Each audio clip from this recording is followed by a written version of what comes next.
10년대부터 재산 은닉을 했는데 박정희랑 똑같은 스킬이에요. 뭔가 보고 배운 게 있어요. 그 당시에부터. 그렇죠. 공통적으로 이런 게 있거든요. 안민석 의원은 지금도 그 주장하거든요.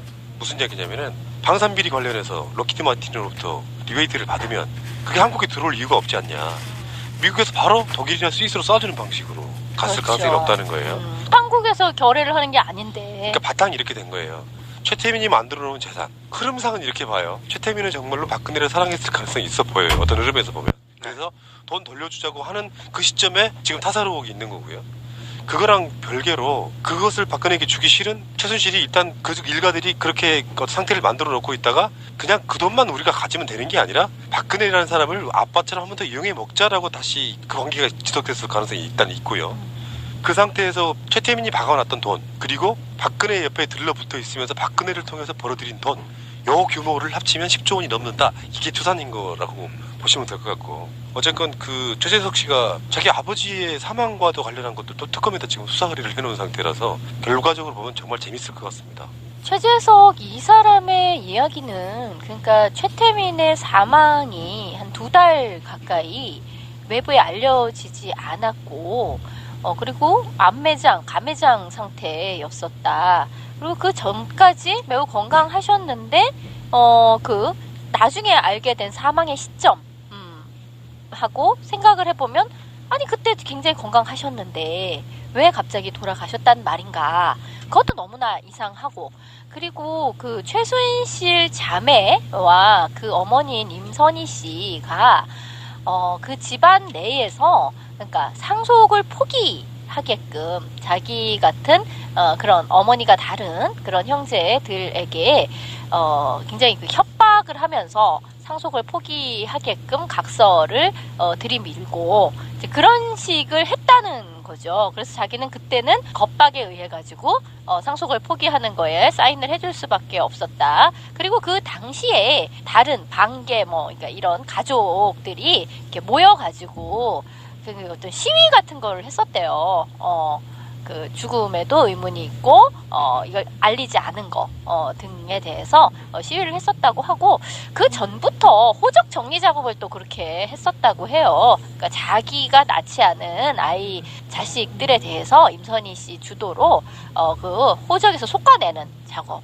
특히 남자 형제들 같은 경우에는 이제 그런 것을 쭉 했다고 하더라고요. 그러니까 그 집안 내에서 굉장히 지금 막 그 재산의 규모가 굉장히 크잖아요. 그러니까 그것을 임선희 씨와 그 자매들 중심으로 정지 작업을 쭉 해왔고 그리고 지금 중요한 그 돈을 박근혜에게 이거는 이제 우리 돈이 아니라 박근혜 돈이니까 돌려줘야 한다. 이제 이 얘기가 나왔을 적에 하여튼 의문사의 의혹이 있다라는 거죠. 네. 그리고 뭐 대선 나가려고 최순실 일가가 박근혜 선거 치르려고 1조 모았다는 이야기도 있어요. 그게 이제 90년대 프로젝트였었다는 거잖아요. 근데 그거는 아무래도 1조까지는 모으기가 힘들다. 그래서 3천억인가 얼마를 모았었대요.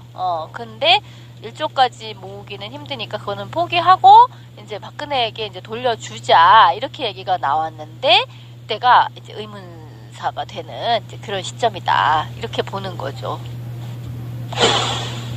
최태민이 박근혜를 진짜 사랑했다라는 거 의심이 갑니다. 왜 그러냐면 최태민이 5명의 부인이 있었고 6번째 이제 사랑한 사람이지 않습니까? 사랑했다면. 그런데 저는 적어도 최태민의 패밀리들이 향후에 먹고 살 경제적 밑바탕을 박근혜를 통해서 실현한 관계고 더 이들의 패밀리를 완고하게 국가 권력을 쟁취하고 영구적인 경제적 바탕을 만들어주기 위해서 영예를 대통령으로 만들고 그 과정에서 각종 재단을 만들어서 후손들이 대대로 먹고 살게 만들기 위한 고도의 최태민의 프레임에 넘어갔다. 그리고 박근혜가 어쨌든 최재석 씨의 증언에 의하면 비밀 안가에 지하의 채권과 금괴, 현금, 금은부화가 가득했다라고 얘기를 했지 않습니까? 이 돈이 지금 최재석 씨가 이 돈이 바로 자기 아버지를 죽게 만드는 근본적인 돈이라고 알리바이를 형성하고 있습니다. 굉장히 주장할 만합니다. 이건 자기 부친이기 때문에. 그렇죠. 예, 아버님이 왜 어떻게 돌아가셨고 돌아가셨는데 즉시 그 이하의 자녀 부인이 5명에서 난 자식들한테 연락도 하지 않고 아까 지민님 얘기한 호적정리하는 건 뭔가 있다라고 하는 건데 최재석 씨가 증언하기를 말하는 대로 이 돈을 내가 죽게 생겼으니 박근혜를 대통령으로 만들 계획이 숲으로 돌아가니 일단 이 돈을 돌려주겠다라고 하니까 최재석 씨 말은 최순실과 최순득이 죽였을 가능성도 있다라고 의혹을 제기해서 수사를 해달라고 요청한 겁니다. 그러니까 그러면 저는 적어도 이거 플러스 박근혜가 갖고 있던 비밀 계좌도 최태민이 알았을 가능성이 매우 높다. 해외 비밀 계좌도 굉장히 높다라는 측면에서 봤을 때 이들이 2달 동안 또는 아버님의 병간호를 하거나 또는 병원에 입원했을 때 최순실, 최순득이 있었다는 거 아닙니까? 그리고 그 전에 젊었을 때는 최순득을 굉장히 신뢰했다라는 거예요, 최태민이. 그러니까 이런 정황적 근거를 봤을 때 이 비밀 재산들이 최순득과 최순실이 알았을 가능성이 매우 높다라는 겁니다. 그리고 그거를 정리하는 동안이 2달이 필요했던 거고 그중에 법적이나 이런 기타 등등의 경찰과의 문제, 사망신고의 문제, 호적정리의 문제들을 최고의 법률 또는 집사 역할을 했던 법률 집사 역할을 했던 김기춘이 뒤를 봐준 게 아니냐는 의혹을 지금 던지고 있는 겁니다. 이게 그러니까 대형 스캔들이 터진 거고 이 자금의 규모가 얼마가 될지는 이제 모르는 겁니다. 엄청난 겁니다. 이게 지금. 그래서 이 돈이 바로 지금의 이 상황을 만든 종잣돈이 된 거라는 거죠. 그렇죠. 나는 그게 이해가 안 가는 게 그렇게 재산이 많은 것으로 추정이 되잖아요. 그래도 무슨 돈이 그렇게 필요해서 재벌들한테 빙 뜯고 그런 짓거리를 할까요? 그게 이해가 안 돼. 한없는 탐욕인가?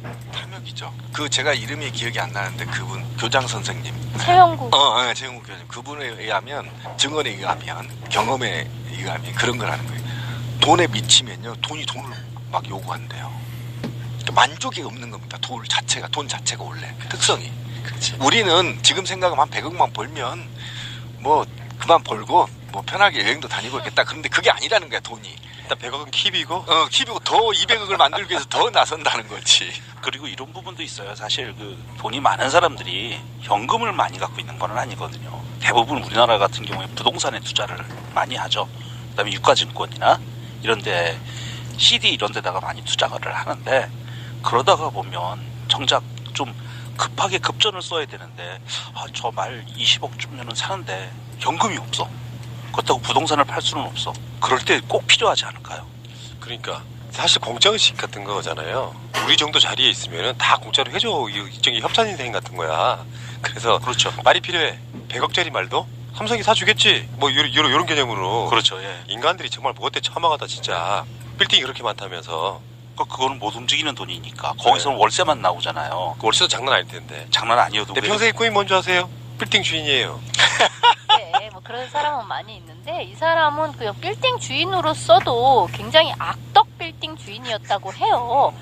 정말 개미들의 지옥이었대나 세입자들을 그렇게 빨대 꽂고 털어먹었다라고 하더라고요. 뭐 강남 일대의 그 빌딩에서 거기에 입주했던 많은 세입자들이 털려서 나왔다. 뭐 이런 식의 얘기도 있고요. 근데 신비님 말씀하신 것처럼 돈이라는 게 그냥 있으면 지가 뭐 약간씩 이자나 이런 식으로 돈을 불리니까 나는 가만히 있어도 되겠다. 그렇지 않다는 거죠. 돈이 자체 동력을 가지고서 점점 더 몸집을 불리기를 원하는 그런 상태가 있고 거기에 인간이 복무해야 되는 거죠. 그러니까 그게 수전노라는 거예요. 나는 그러니까 돈에 복무하는 노예가 된 거야. 돈을 지키는 노예, 돈의 노예. 돈이 오야야. 돈이 나에게 명령을 해. 나를 불려라. 그러면 나는 그거에 시다바리가 돼가지고 열심히 거기에 부역을 해야 되는 상태. 그런 거죠. 그러니까 욕망의 체계가 그러하다는 거죠. 근데 그러면 이제 이 얘기를 한번 해봐야 돼요. 최순실 일가가 지금 사실상 분열된 상태로 보이거든요. 어떤 조작이나 커넥션은 없다고 봐요. 장시호가 까발린 태블릿 PC가 결정적으로 작용할 가능성, 박근혜가 했던 것이 다 거짓말임이 드러나 버린. 그렇죠. 결정적인 이메일 같은 것이 다 들어있다는 정권 거잖아요. 초기에만 뭐 잠깐 그 받았다도 아니고 이거는 2015년도에 썼던 것까지 지금 까발려진 상태니까 그 이야기를 좀 해보고 싶어요. 최순실과 장시호 드디어 이제 집안 개싸움의 서막인가 이렇게 바라볼 수도 있잖아요. 근데 뭐 워낙에 우리에게 알려져 있는 그런 게임 이론에서 그런 게 있잖아요. 딜레마 뭐 이런 게 있잖아요. 서로 분리시켜가지고 저쪽에서 불기 전에 네가 먼저 불면 너는 죄를 적게 주겠다. 이런 식으로 하면 결국은 어찌됐든 나부터 살겠다고 다 불게 돼 있다는 거죠. 서로 의견 교환을 할 수가 없어서라고 사람들이 처음에는 그렇게 생각했는데 의견 교환을 해도 마찬가지라는 거예요. 왜냐하면 믿을 수가 없기 때문에. 어쨌든 그게 죄수의 딜레마인데 장시호 같은 경우에는 지금 같은 취소 안에서도 최순실과 마주치지 않으려고, 그러니까 최순실이 변호인 접견을 하는 그 시간대를 피해가지고 변호인을 만나야 되는데 그 시간이 거의 얼마밖에 나지를 않는데요. 그런 상태이고요. 그리고 자기가 이제 아들을 만날 수가 없는 상태라는 것 때문에 변호인을 만나면 아들을 못 본다는 것 때문에 그렇게 운대네요. 그리고 지금 너무 웃긴 게 최순실은 최순실대로 자기가 변호인의 조력을 제대로 받지 못한다 이런 불만을 그러니까 결국 이게 내 변호사냐 아니면 박근혜 변호사냐 이런 식으로 불만을 내비친다는 이야기도 있고 장시호 같은 경우에는 알아서 이게 막 자기가 전혀 최순실을 위해서 입을 다물 이유가 없는 상태로 그렇게 많이 지금 줄줄 불고 있다라고 하거든요. 저는 이게 설계의 한 측면이다. 모든 죄를 장시호든 정유라든 관계자들이 최종 컨트롤 타워가 박근혜라고 화살표를 주는 게 좋습니다. 왜 그러냐면 태블릿 PC를 제출하는 건 최순실과 장시호의 형량을 감형한 의도가 굉장히 높습니다. 키워드를 보면 어떤 거냐면 장시호가 PC를 제출하고 나서 최순실이 극심한 혼란에 빠져 있다 막 이런 키워드가 나오거든요. 그러니까 뭐 이건 저는 뭐 스크린 효과라고 보고 실제로는 모든 지시가 박근혜로부터 내려왔다라는 걸 보임으로 인해서 오히려 주체세, 이 국정농단의 주체가 최순실이 아니고 박근혜가 몸통이고 박근혜가 몸통을 통해서 아래에 십상시, 뭐 목걸이 3인방 등등이 쭉 이행하는 단계다. 그래서 수괴가 박근혜라고 미루는 게 좋습니다. 그래야 형량이 떨어지고요.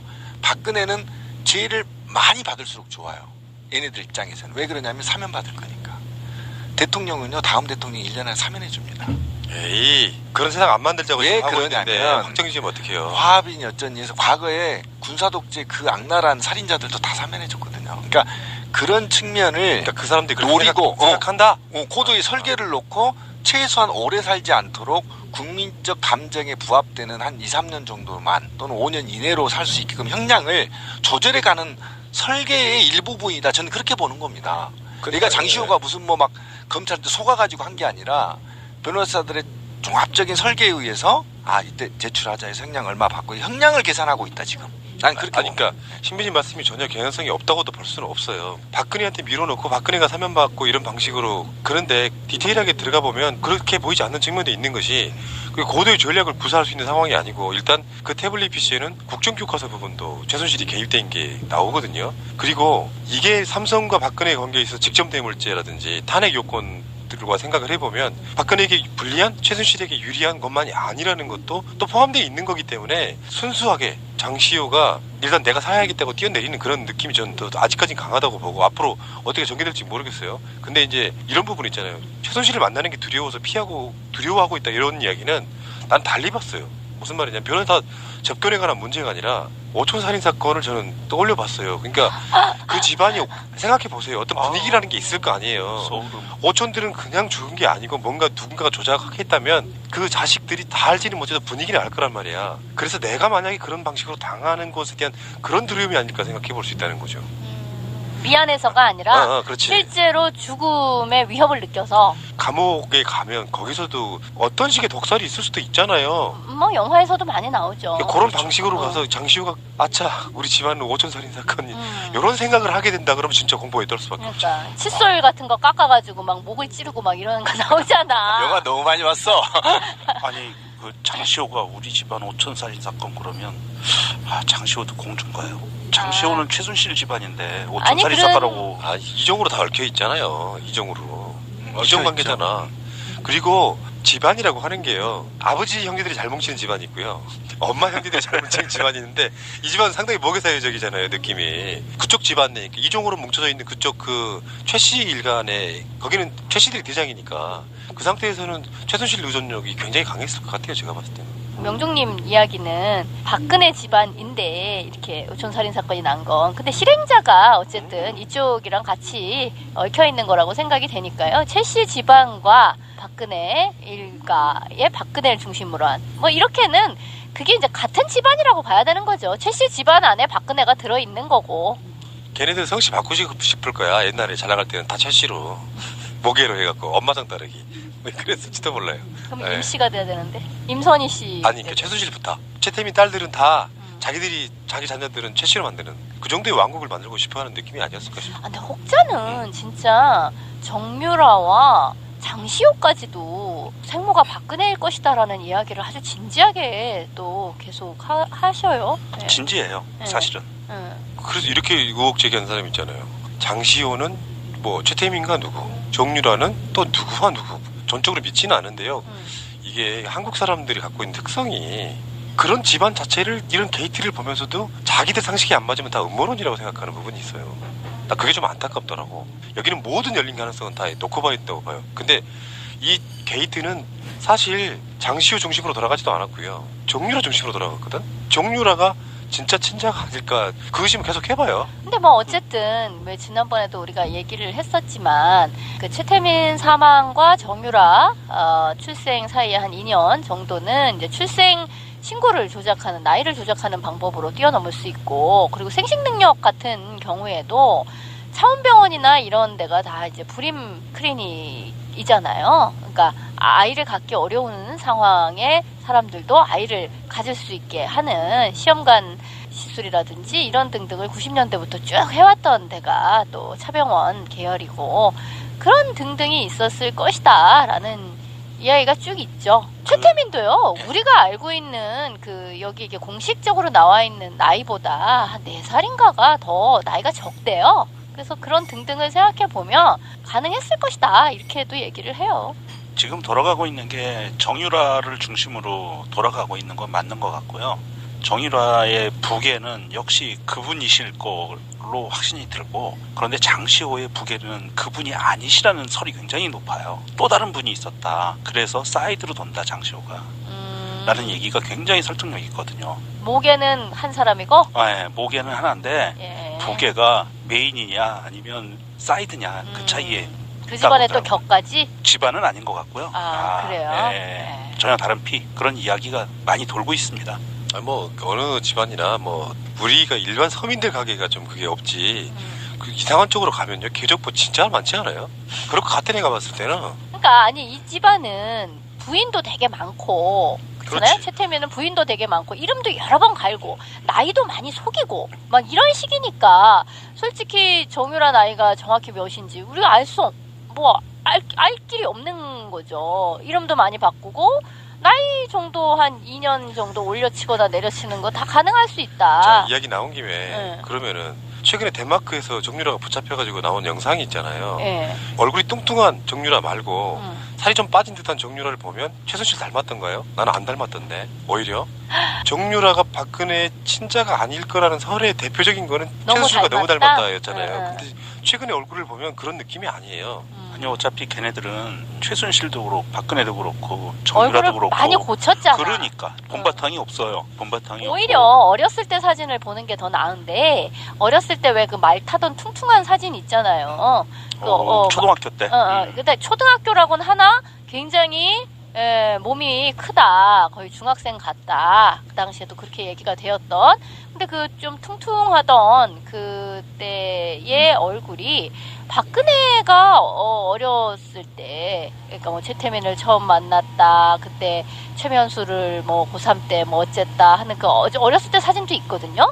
그때 박근혜가 지금 얼굴보다 훨씬 좀 퉁퉁해요. 미간이 넓고. 지금 의혹이 된 게 뭐냐면 어릴 때 그러니까 나이가 비슷한 박근혜 20대와 정유라의 10대의 모습이 제가 지금도 사진을 보고 있지만 거의 닮았어요. 그래서 의혹이 나오는 거예요. 박근혜 네. 10대하고 정유라 10대. 정유라 10대하고 많이 닮았어요. 많이 닮았어요. 실제로.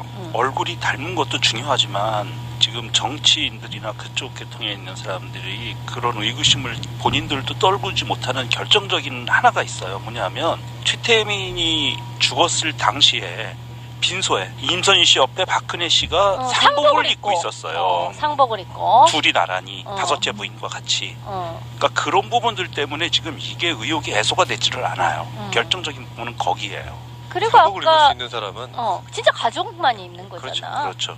부인까지 성이 달라고. 부인과 그러면 자녀들. 그럼 그렇죠. 뭐야? 6번째 부인이라는 거야? 뭐야? 아, 그건 사실 솔직히 말해 뭘 그 의혹제기를 이제서 하고 그래. 맞잖아.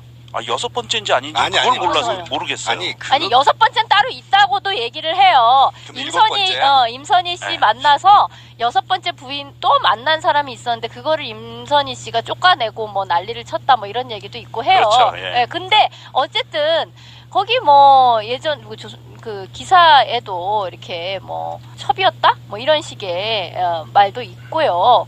그리고 최재석 씨 이야기에 의하면 또는 조순재 씨의 이야기에 의하면은요. 근데 자기 강남에 이제 살 적에 박근혜가 그렇게 뭐에 끌리는 듯이 오면은 우리는 나 이렇게 마당 쓸다가도 숨어 있고 이러면서 그냥 집 안으로 들어가게끔 이렇게 하면 아주 좁은 방, 거의 그냥 사람 두 사람이 누우면 정말 가득 찰 정도로 아주 좁은 길고 좁은 방에 들어가서 그냥 최태민과 하루 종일 안 나왔고 밥을 이렇게 넣어주면 최태민이 가지고 들어가서 먹고 식판을 밖으로 빼는 이런 식이었었다라고 하죠. 요즘에 아궁이 재방송 엄청 됩니다. 황진미 씨 나온 거. 근데 나 너무 많이 잘렸어. 내가 한 이야기에. 80% 이상이 잘렸어. 거기 숙모회 회장이나 이런 분들이나 또 다른 월간지 편집자 이런 분들의 증언이 재밌더라고요. 뭐 사실은 우리 방송에서는 뭐 웬만큼 다뤘던 이야기들이긴 한데 그 분위기는 어때요? 그 양반들이 털어놓은 것 중에도 편집된 거 있죠? 있을 것 같아요. 많이 있어요. 재미난 얘기들이 많았어 사실은. 들어줘봐요 빨리. 거기 들은 이야기 중에 잘린 거. 그렇지. 그 숙모회 회장님 같은 경우는 뭔가 얘기를 할 듯 하다가 결정적인 얘기는 싹 피하고 안 하시더라고. 5천 답답해. 불안한 거야. 말 잘못하면 큰일 날까봐. 너무 답답했어요. 그래서 그러니까 뭘 굉장히 많이 알고 계신 것 같은데 결정적인 얘기는 싹 피하고 안 하셔요. 근데 재방송을 왜 이렇게 많이 한대? 내가 그래요, 지금 난 못 봤는데. 재방송이요. 원래 지상파에서는 본방하고 재방송 다 출연료가 나가요. 아 그래요? 드라마도 드라마 한 번 나가잖아요. 그럼 출연료가 1이면 재방송은 50% 이런 식으로 나가는데 MBN은 그렇게 하나요? 아니요, 그건 아니고. 이런 뭐 고정 출연하는 거예요 혹시? 아니 몰라요. 단발성이 그때 일단? 지난번에 일단 연락이 왔고, 근데 네. 이렇게 다 잘린 걸로 봐서 연락이 안 올 가능성도 많아요. 정 반대로 해석해도 돼요. 왜? 너무 센데 응. PD가 편집하는 거 보면 그 흐름이 느껴지거든요. 황진미한테 되게 미안한 거야. 그러니까 얼굴은 되게 많이 비춰져. 우리는 황진미 목소리 들으려고 막 TV 보고 있잖아. 대체 언제 발언하는 거야 하고 막 이렇게 볼 거 아니에요. 근데 끝부분에 많이 넣어줬지. 그러니까 황진미의 스타일은 그 나머지 나온 사람들에 비해서 발언이 쓸 수밖에 없는 사람이라서 구색 맞추기는 딱 좋아요. 그러니까 안 내보내더라도 결정적으로 써먹기 위해서 고정 출연할 가능성이 있습니다. 네. 나가고 싶어요 근데? 모르겠어요. 근데 되게 빡세요. 4시간을 녹화해가지고 1시간 반을 내보내는데 그 중에는 이 무슨 자료 화면 이런 것도 들어가야 되니까 1시간 조금 넘는 시간 내보내는 거거든요. 그럼 뭐야? 4분의 3이 쳐나가지는 근데 거야. 무슨 이야기를 그렇게 4시간씩 그러니까. 정말 비효율적인 인간들이세요. 그러면 다음에 거기 나가시면 그 숙모회 회장님한테 유경수 여사, 그 숙모하는 유경수 여사의 그 부계에 대해서 한번 설명을 좀 해달라고 해보시죠. 육모 씨가 뭐. 예. 육씨 집안의 그 친일 행적과 그 아주 나빴던 점들. 그거는. 그래 말 벌써. 아니, 근데 그거는 항상 주제가 바뀌는 거니까요. 어쨌든 최태민과 박근혜가 서로 사랑하는 사이라는 거는 부인할 수 없는 거예요. 근데 문제는 그곳에서 둘 사이에 아이가 있냐 없냐가 중요한